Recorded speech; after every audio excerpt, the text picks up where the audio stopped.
Today's video is sponsored by Magic Spoon. If you're watching this channel, chances are you're a fan of toys and reliving that childhood nostalgia just like me. And nothing perfectly encapsulates childhood joy for me than getting up early on Saturday morning, grabbing my favorite action figures, watching cartoons, playing video games, and eating a big bowl of cereal. And while I still love the joy I get out of toy collecting, the reality is I'm all grown up now, and too much cereal is just not good for me. Being stuck inside for the past year has obviously not had a great effect on me, so lately I've been trying to cut down on sugar and carbs. But it's hard when I get those cravings for a bowl of something sweet. This is where Magic Spoon comes in. Magic Spoon is a breakfast cereal with 0 grams of sugar, 14 grams of protein, and only 4 net carbs in each serving. Also, only 140 calories. And it comes in great flavors such as their best-selling 4-flavor variety pack featuring cocoa, fruity, frosted, and peanut butter. They also have other flavors such as cookies and cream, maple waffle, cinnamon, and blueberry. It's keto-friendly, gluten-free, grain-free, soy-free, low-carb, and it tastes great. Seriously, mix together the cocoa and the peanut butter. Yum! Plus, your happiness is guaranteed or your money back. And Magic Spoon even now ships to Canada and the UK. Just click on the link in the video description below to grab a variety pack and try it today. And be sure to use promo code PixelDan at checkout to get $5 off any order. Or go to magicspoon.com/PixelDan. Delicious cereal and action figures from the 80s. I'm an adult. As toy collectors, especially of retro toy lines, I'm certain we've all at one point come across images in an old advertisement of a toy that looks so cool, but it never saw release. You get that high of discovering something brand new that you'd love to add to your collection, only to be immediately deflated to learn that the item was canceled and never saw the light of day. It's happened to me on a few occasions, let me tell you. And here is where that misery can actually be turned into something pretty cool. These days, there are so many creative fans out there attempting to breathe life back into some of these defunct toy creations. And I'm gonna tell you about 2 of my favorites today. Hey guys, I'm Pixel Dan, and unproduced toys become a reality today on Toysplosion.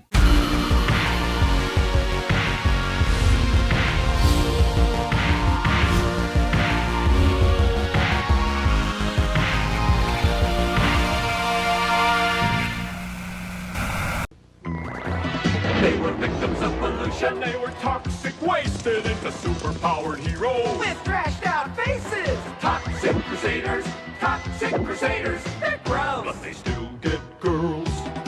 There's an evil plot to pollute the earth, and Tromaville is slated first. Who can stop this evil plan? Who is left to save the land? Toxic Crusaders, they're gross, but they still get girls. Hideously deformed action figures from Playmates. Toxic Crusaders is one of those oddball toy lines that I absolutely love. It's one of those moments where an R-rated movie somehow got a cartoon and an action figure line, a phenomenon that happened quite a bit in the 90s. In 1991, Playmates Toys released their line of brightly colored Toxic Crusaders action figures. Each character was done in a similar styling to another popular line from Playmates Toys, Teenage Mutant Ninja Turtles. You can tell that they were hoping these were going to fit right in. The figures are a ton of fun. They all feature glow-in-the-dark accessories, some feature slime action. Seriously, it's like Playmates was just trying to tick off the box of Pixel Dan's favorite action features. The line gave us 9 action figures and a few vehicles. Short-lived, but a lot of fun. However, there were several figures planned that unfortunately got cut before their release. The one I specifically want to focus on today is Polluto, this crazy dinosaur beast made out of trash. This image showed up in an old Toy Fair catalog, and it's glorious. The image mentions that Polluto had motorized walking action, and from the looks of it, he also had some sort of slime oozing action feature. Seriously, how heartbreaking is it that we didn't get this guy? I would have absolutely loved him as a kid. Well, this is where things can get exciting. Indie toy makers Teknodromen Toys have created an incredible version of Polluto, making him a reality. Let's check it out. The first thing I find amazing is that Teknodromen Toys even created their very own box for Polluto. The orange and yellow stripes around the edges of the box make it look like it fits right in with the vintage toy line. It features some amazing original artwork done by Stuff by H. Anderson over on Instagram. And inside that box is Polluto. Polluto is a resin figure, so he's definitely meant more for display and not so much for play. He's very heavy, he's hand painted, and he's probably a little fragile. As a result, he of course doesn't include that motorized walking action or the slime feature that the original would have had. But what he lacks in action features, he absolutely makes up for in gorgeous design work and painted detail. I love looking at all of the little details worked into the sculpt, the various pieces of trash stuck in that heap. He looks absolutely amazing. He does feature articulation, but as a resin figure, this is accomplished by the use of magnets. The head, arms, and tail can all be removed from the body and are held in place by very strong magnets. And they seem to hold very well. I haven't had any issues with them being too weak. The figure seems to stand on his own, so he works out really well. I think Polluto is incredibly well made, and he looks awesome standing alongside the original figures from Playmates toys. That custom box is such a nice bonus that it really throws it over the top. It's really amazing work by the team over at Teknodromen Toys.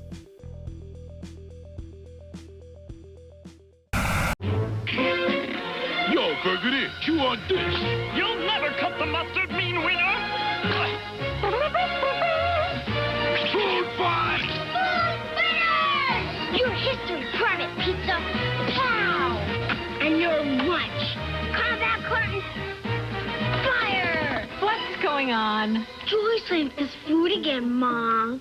Food fighters, figures in combat carton each sold separately. Toys do not walk in bulk. Released in 1989 is one of my favorite weirdo toy lines of all time.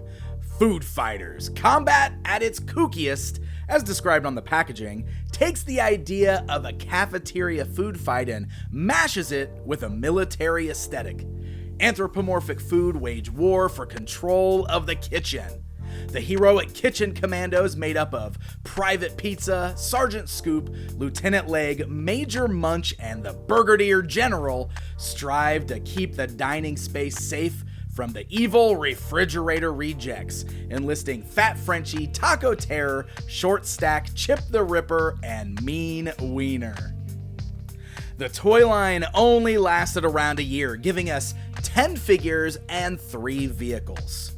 One thing missing from that line is a good playset, but that's only because the line ended before Mattel had the chance to produce and release one. Looking at Mattel's Toy Fair catalog for 1989, you can see that the company had bigger plans for this wacky line that included a home base for the Kitchen Commandos. This refrigerator playset has long been one of my most wanted unproduced toys. So much so that I acquired this Toy Fair catalog just so that I had these photos of the prototype in my collection, as I assumed that would be the closest I would ever come to owning one.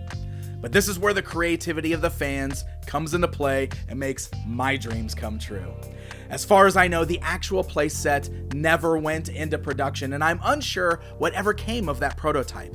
It's possible it's housed in a private collection somewhere, but it's also possible that it was destroyed because, unfortunately, that was quite commonplace in the industry back then. The awesome folks over at Bamm Toy Co came to the rescue of myself and everyone else that wanted this piece of obscure toy history when they used images from this catalog as reference to recreate the playset.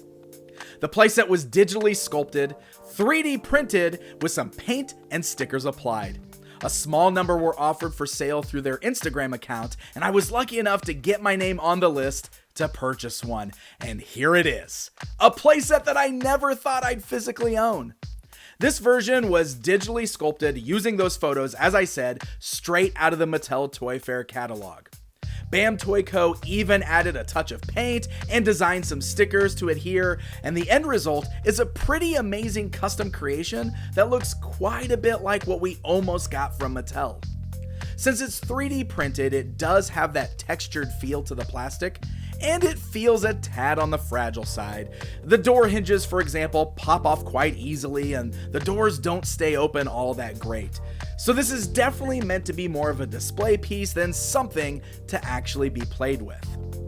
Another result of this being a 3D printed custom is what would have been intended to be action features on the actual toy are mostly just here for show on this version. For instance, the purple popsicle missiles are present and they look great, but they do not launch. And the lower right door houses a weapons rack, but all of these weapons are non-removable from the playset. The left door does retain the juice bomb, where you can drop the small included cans down the chute and they'll come rolling out onto the enemies. The lower portion of the base includes 2 computer consoles, and the upper portion is a jail cell for locking up those evil doers. All in all, I'm incredibly happy with the overall presentation. I love the little touches like the posters and the cola stickers on the little cans. And loading this thing up with your Food Fighters figures makes it look like it just jumped straight out of those catalog photos that I've been staring at for decades. I am so happy to own this piece in my collection. It's a real dream come true.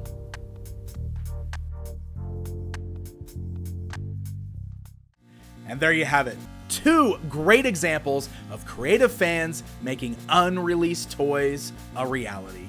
Both cases we looked at today were not situations where the original prototypes were found and then reproduced, but rather these creative individuals had been staring at the same photos that we all have for decades and decided to use these photos as reference to create their own versions from scratch, and I think that is pretty cool.